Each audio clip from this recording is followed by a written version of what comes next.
guy from the LA paper said he make guilty whites feel good. They'll vote for him and not for me, 'cause he's not from the hood. All right, and the satire, the guy who was seen as supposed to be Al Sharpton. Joining us from Philadelphia, Dr. Mark Lamont Hill, Fox News analyst, and from Los Angeles, Larry Elder, author of the book Stupid Black Men. Is this a big deal, Larry? I mean, should anybody be concerned about this? In my opinion, it is not a big deal, except to the extent that, as always, whenever a Republican says anything that can be arguably construed as racially insensitive, they've got to do the perp walk.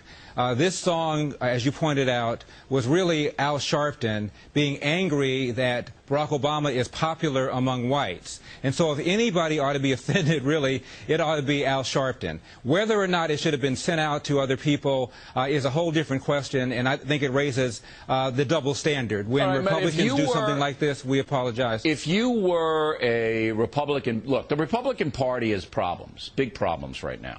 And if you were a Republican big shot in D.C. and one of your guys, Saltzman wants to run for RNC chairman, sent this out to a bunch of people, would you call Saltzman and say, hey, knock it off, that's not what you should be doing? What I would say is this is going to be interpreted as an assault on Barack Obama, and it probably isn't a smart thing. But what I would also say is this: don't be a wimp, and make sure that you understand that Democrats make all sorts of horrific statements.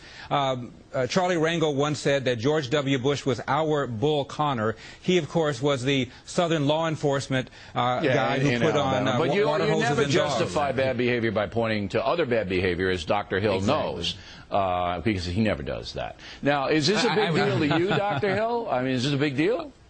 Oh, it's absolutely big. I'm sure it's a big deal to you too, Bill. I mean, this is absolutely ridiculous. I agree. Democrats often say racist things, but that's not an excuse to let Republicans off the hook. It's an excuse to put Democrats on the hook. All people should be responsible for the bad behavior. Whenever you demean a person in public view, it's embarrassing. But what about satire? What about the satirical element of this?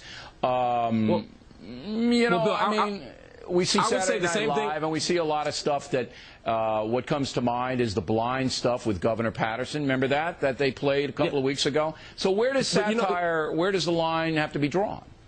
Well, I would follow your lead, as many people do, Bill, and I would invoke the same outrage you had a few weeks ago when there was the Prop 8 musical that you found not satirical but simply mean-spirited and problematic. I'm echoing your stance there and saying, yeah, it's wrong. Some satire is offensive, some satire is over the line, just like you said a few weeks ago. I can't believe you're being so nice to me today, Dr. Hill. This must be your the Christmas season. It's actually a double reverse here. You'll catch it in a little bit. But if you are aware, I want Dr. Hill to clarify one thing.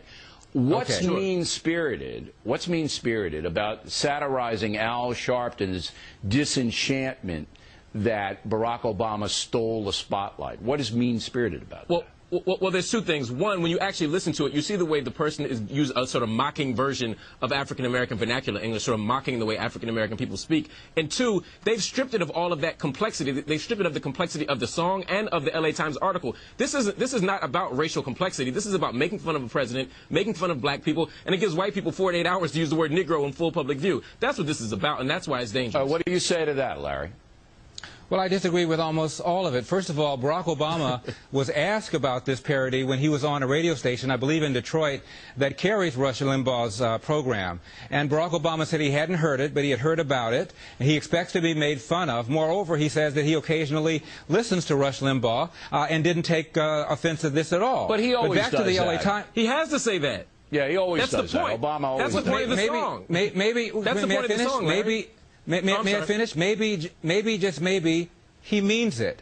More than that, Bill, the article in the LA Times said that white people are drawn to Barack Obama because he is inoffensive and safe. It seems to me that's offensive to white people. They also said he reminds, Obama does, white people of inoffensive people like Sidney Poitier and Morgan Freeman. That ought to offend those two guys. And finally, it acted as if the only reason Barack Obama was doing well is because he's safe for white people as opposed to being a darn good politician. So if anybody ought to be offended, they ought to be offended at the gentleman who wrote the article in the LA Times. But they're not. They're offended at Rush Limbaugh and offended at the Democrat, Larry, and I don't think it's fair. If the word Negro, is that offensive?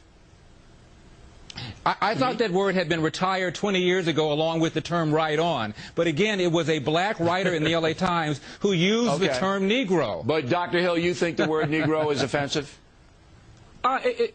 Depending upon the way it's used, absolutely. I remember about a year ago, a Syracuse professor called our friend Juan Williams a happy Negro. We were all offended and outraged. That was awful. Yeah, and you were outraged. You were outraged by it. So but again, I'm echoing your outrage, clearly Bill. an Uncle Tom reference, and that was beyond the pale. All right, gentlemen, great discussion, great debate. Happy New Year to you both. Plenty more ahead as a Factor moves